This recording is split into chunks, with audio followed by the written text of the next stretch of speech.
All right. Our read-only domain controller is finished provisioning. This is part 2 of the read-only domain controller section.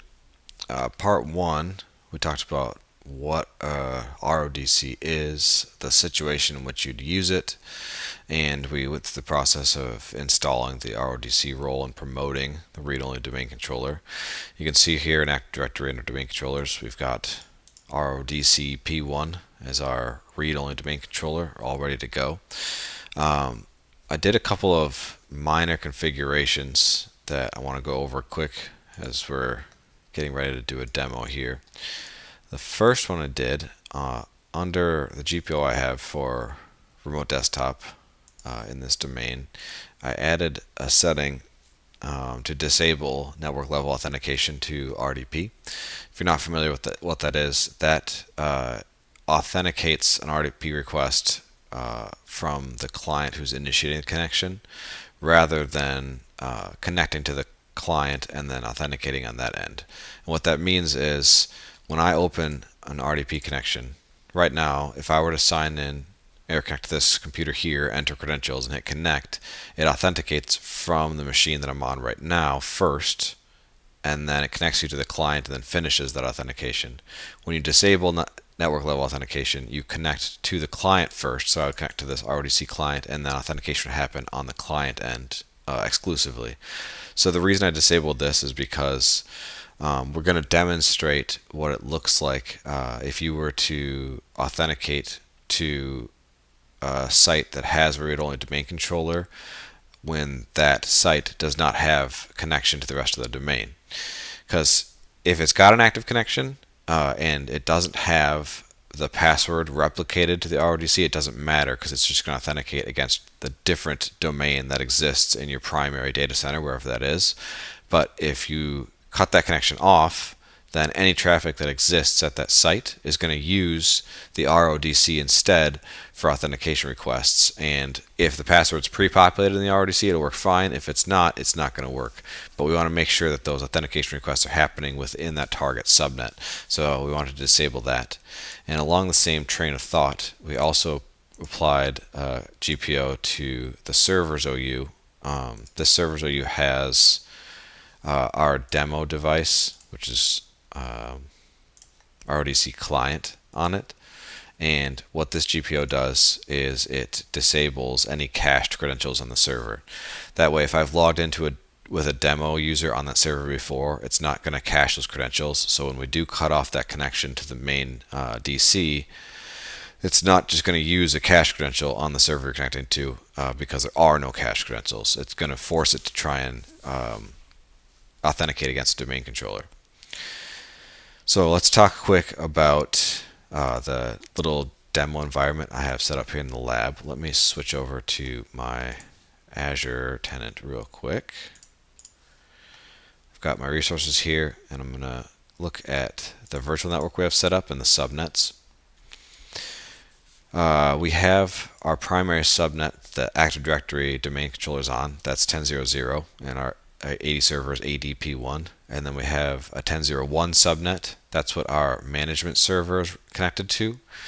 And then we set up this 10.0.2 subnet to represent the satellite office where the remote read-only domain controller is configured. So in that satellite office, we have RODC P1, our RODC, and we have RODC client, which is a server that represents another workstation that's in that subnet.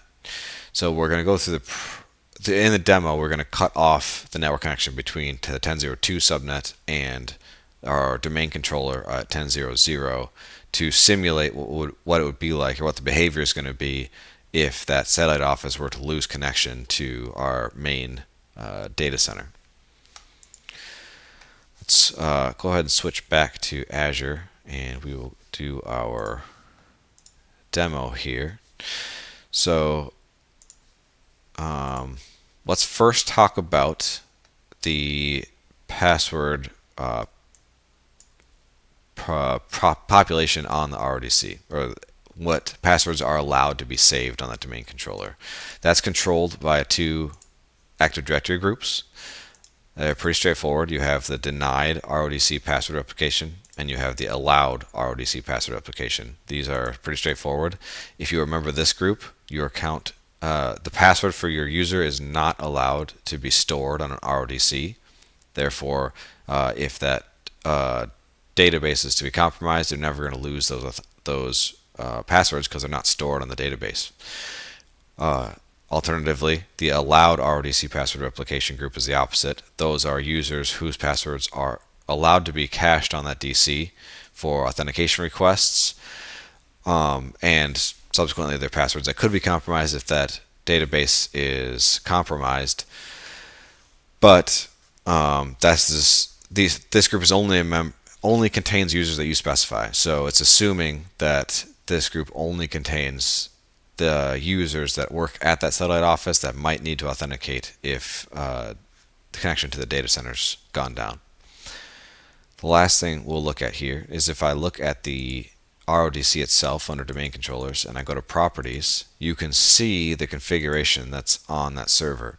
If you go to the password replication policy tab of this RODC, you can see a list of these groups that are allowed or denied password replication. You have the two groups we specified, allowed and denied, and then you have a handful of built-in groups as well that might contain sensitive accounts. So account operators, administrators, backup operators, server operators. This is good to note as we look at managing RODCs, because we're going to look at how you delegate the management of this as well. That anybody who's delegated that ability can't be a member of these other built-in groups either. And then I just want to take one more look here at the denied group, because I want to point out here as well, there are groups that come by default as member of this groups, and those include your most sensitive accounts, your domain admins, enterprise admins, group policy users, that sort of thing. You're never going to want to sync those because you don't want the risk losing those credentials. Okay, and then let's go back here to the RODC properties window, and if you click advanced here, you get a little bit more information even. This shows you the users whose accounts are already stored on this RODC. So this is where you can keep track of a list of users whose accounts are pre-populated. So these users should be able to authenticate if it loses connection. And then it also shows accounts that have already been authenticated to the RODC. You also have the ability, if you want to test whether a user can have its password stored there, you can go into this resultant policy tab, add a user. In this case, this M. Davis user, Mary Davis, has already been, she's in the allowed RODC group, and she's already been pre-populated on the server. But if I click it and check, then I have the user. There you see the resultant policy setting right here. So Mary Davis is allowed to be pre-populated or have her password cached in the RODC. If I type in a different user who I know isn't allowed, and hit OK, you see the resultant policy setting is deny. So this user is not allowed to have his password cached on that RODC. Alright, so that's the different mechanisms that are involved. So before we get into the demo, I'll just go over them really quick. You've got your RODC. We have that subnet set up, the 10.02 subnet with our read-only domain controller and the client that's on the same subnet. And what we're going to do in the demo is we're going to connect to it, demonstrate that we're able to sign in with the user that doesn't have his password replicated, and that works just fine. And we're going to cut off access to that subnet and see what happens after that subnet is isolated, where only the RODC is available for authentication. And with that said, let's switch back over to our Azure tenant. And if I go to the resource group, I have created a network security group in Azure. As a reminder, these are like lightweight firewall rules that you can apply to any resource. In this case, we've already created, oops, I resized that. Hold on a second. Let me get this in the window here correctly. All right. We have pre-created an outbound security rule that we're going to apply to that subnet. And this rule, if you look at it closely, any port, any protocol from any source is to our ADP1 server, our primary domain controller, is going to be denied. So this is how we're going to simulate having that satellite office cut off. I just wanted to show you that quick before we do it. So I'm going to quickly switch back. Let me fix my little scene here. Alright, well, my resolution's a little messed up. I'll fix that later. Alright, let me switch back to our computer here. And the first thing we're going to do, we've already got a connection open to the RODC right here. I'm going to close that, and I'm going to open a new one to the client. And I'm going to authenticate using this D. Miller account. Now, if I open the replication group, he is not a member of this group. Only Mary Davis is. So, start the connection here. It's going to open open an RDP connection to our RODC client, and he's able to log in just fine, no issues. Which is what we expect because the site is still able to communicate back to the primary domain controller. So let me sign out, and we will switch back here, and let's go ahead and apply this NSG to the subnet with the RODC in it. So remember, what this is doing, as that's saving, is it's preventing any traffic on that subnet to reaching our ADP1 server. And it says it's applied, so we'll go back to server here. This is our read-only domain controller. And I'm going to try pinging our domain controller, and we'll see once that NSG rule goes into effect. And sometimes it takes a little while, sometimes it goes pretty quick. Looks like we got lucky. Alright, so that NSG rule is now in effect. We're not able to contact the domain controller anymore. So we'll do the same thing again. I'm going to open my client workstation. I'm going to type in my password. And this is that D. Miller account who is not synced to the RODC. And you can see right here, it's saying other user and spinning because it now doesn't have access to authenticate his request. It's trying to reach, it's checking at the RODC. The RODC doesn't have that password for D. Miller cached. So it's then instead trying to reach the Active Directory domain controller ADP1. And we'll see in a second here when it finally decides that it's not going to work.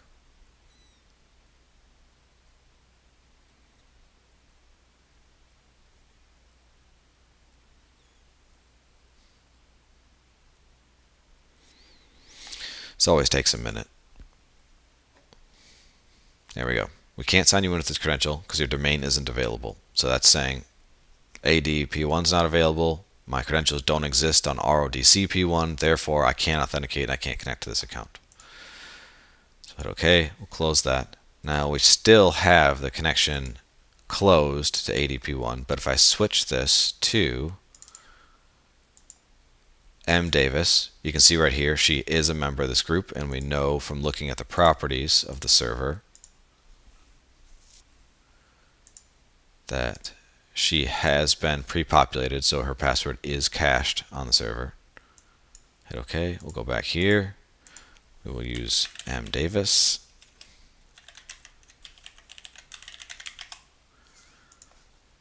And it went right in. It was able to authenticate with RODC P1. It doesn't need the regular domain controller because her credentials are cached. And then just to triple check, trying to reach that domain controller in our primary subnet, and it is still failing. So this is using the credentials from RODC P1. And that's that. So in order to grant somebody rights, or to go ahead and pre-populate their password so that they're not going to be interrupted if service goes down, we can walk through that process as well. Let me go back to my Azure tenant here, and I'm going to remove the association from the subnet so that I can talk to the domain controller again. And while it's doing that, I'm going to go back in here, go to allowed RODC password applications. I'm going to add D. Miller, the user we attempted to log in with and were unsuccessful earlier. I'm going to apply that, and then I'm going to go into AD sites and services, and I'm actually going to force replication on this DC. All right. This is something we set up in part 1 as well. It's not required at all for this demo, but we just went ahead and set up sites and subnets and specified that this 10.02 subnet is in the RODC site with the RODC P1. I did this so I could use replication. It also kind of directs traffic that way, but it's not really necessary, at least not for this purpose. So that replication should be synced, and I'm going back to our read-only domain controller. We're able to talk to our primary DC, so traffic is good. And then the last bit, so we said that DMailer is allowed to authenticate, right? But the final step to get this to work is we're going to go in here and we're going to pre-populate his password on this server. Now this may or may not work depending on replication.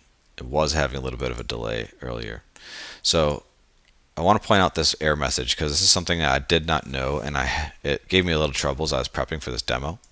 It says right here, in order to be able to log on using RODC, assuming that the regular domain is not available, the passwords for both the user account and the computer account of the computer that he used has to be stored in the RODC.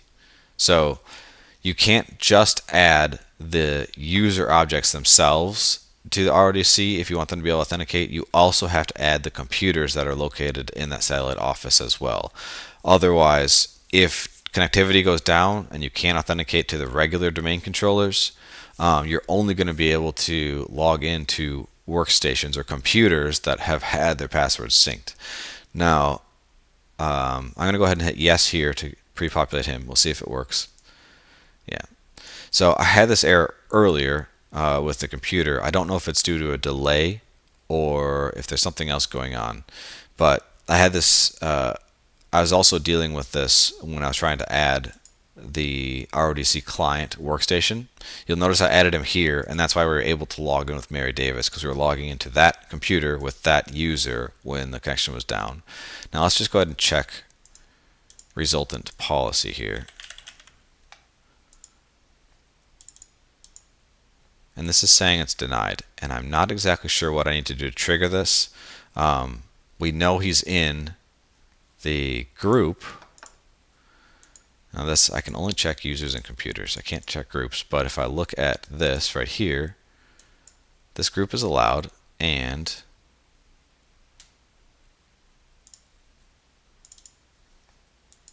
he's a member of the group. So there must be some replication that's occurring, or that's not occurring, that's blocking him. Oh, I wonder if, let's just see if he's one of these member of these other groups. No. So he's in the domain users and he's allowed. So this should work, and it's not. And I think that there's just a delay. That's fine. What I'm going to do instead, because I don't want to wait for the demo, he is a part of that. I'm going to check this one more time.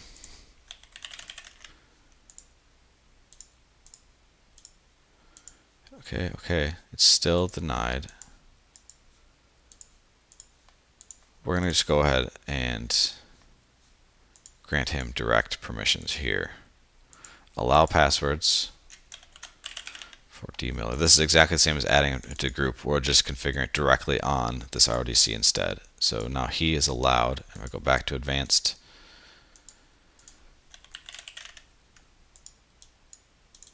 Nope, not that one.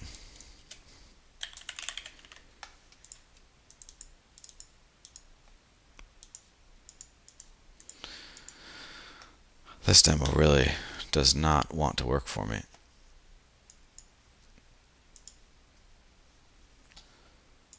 So let's go here and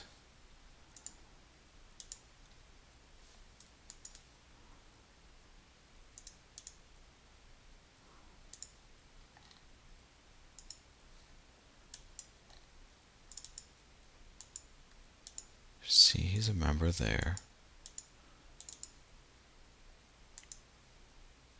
And he's not a member here yet. So this is showing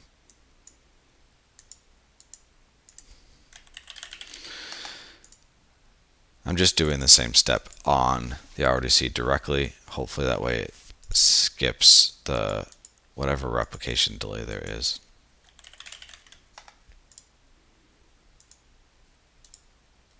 And he's still denied. I'm just going to go ahead. Let's try triggering a logon event for this guy on a machine that should use that RODC.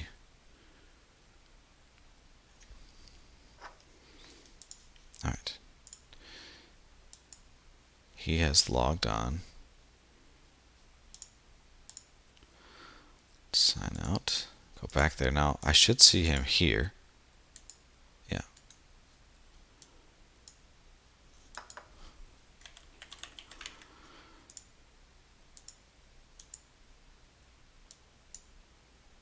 There we go. Okay. So I'm not sure if that logon event triggered it or if it was just due to a delay, but we're finally able to add him, even though we should have been able to add him right away. So now he is a member of this pre-populated group.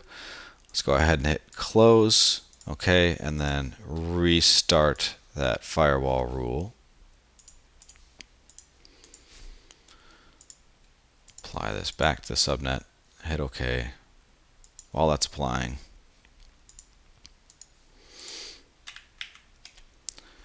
go ahead and ping this and wait for, whoops, I'm back on the RODC. Now that I've applied that rule, I'm just waiting for connectivity to drop against the domain controller again.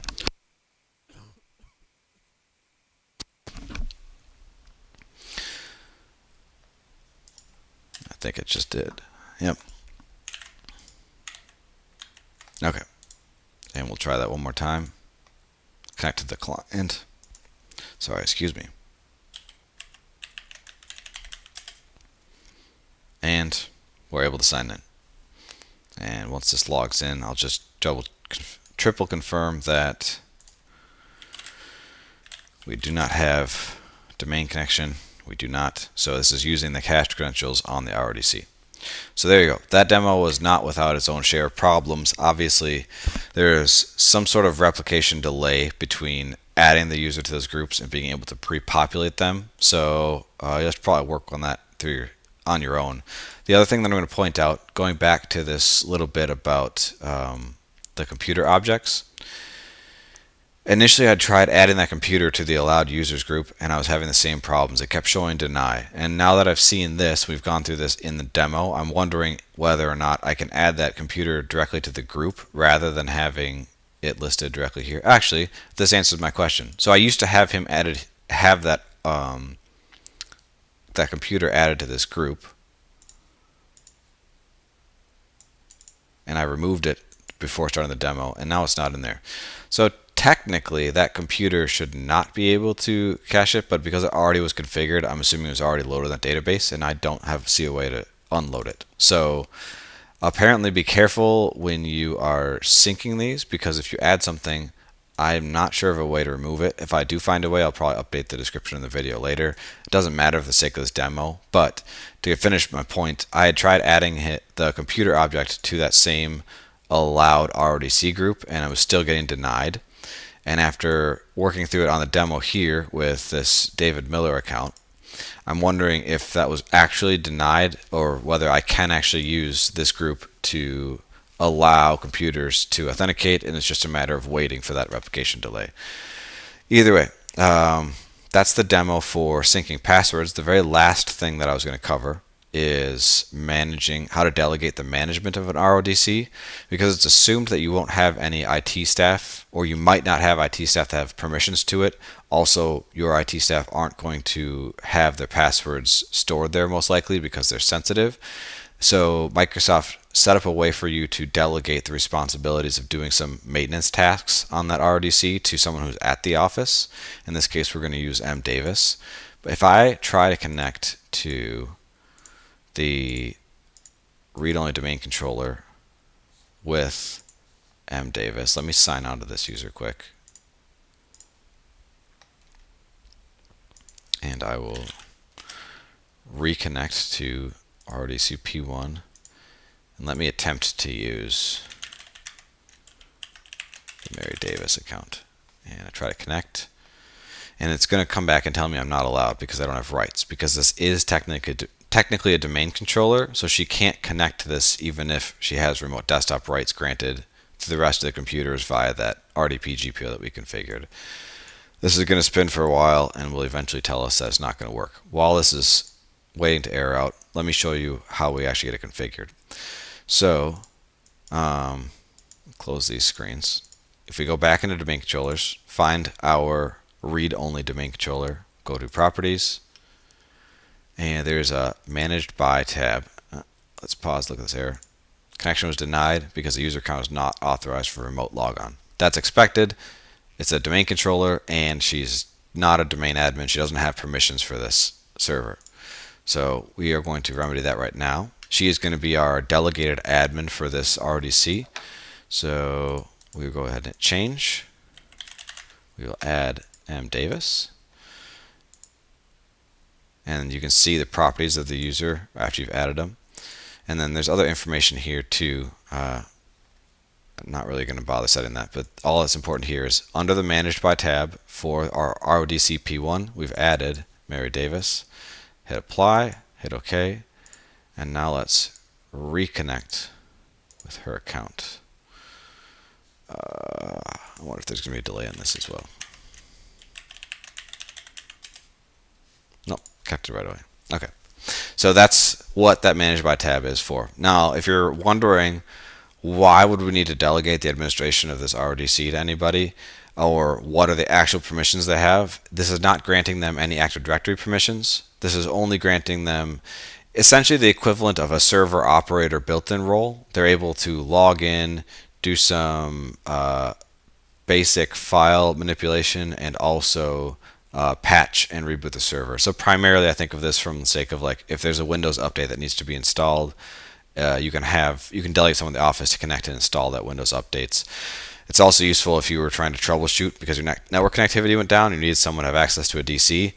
There you go. You use that Managed By user to connect, and then you can do some troubleshooting over the phone with them. But that is RODCs in a nutshell. So in part one, we went over the criteria of an RODC. We set up an RODC, which is basically the same as a regular domain controller, except with the extra box checked, stating that it was going to be read-only. Then in part two, we picked it back up and we demoed what the allowed and denied RODC delegation groups are for. We looked at the properties of the domain controller to see, so you could see who is allowed, who's denied, and who has the passwords pre-populated. And then we went through a demo where we kind of showed what that password pre-population looks like, assuming when your satellite office loses connections to the rest of the regular domain controllers, and how only the users who have had their passwords pre-populated in that database were able to authenticate when that connection is lost. And then lastly, we wrapped up by looking at the Managed By tab and showing how we can delegate a user to manage a server. Just out of curiosity, I want to see if we can set this to a group. I'm assuming we can. Yep.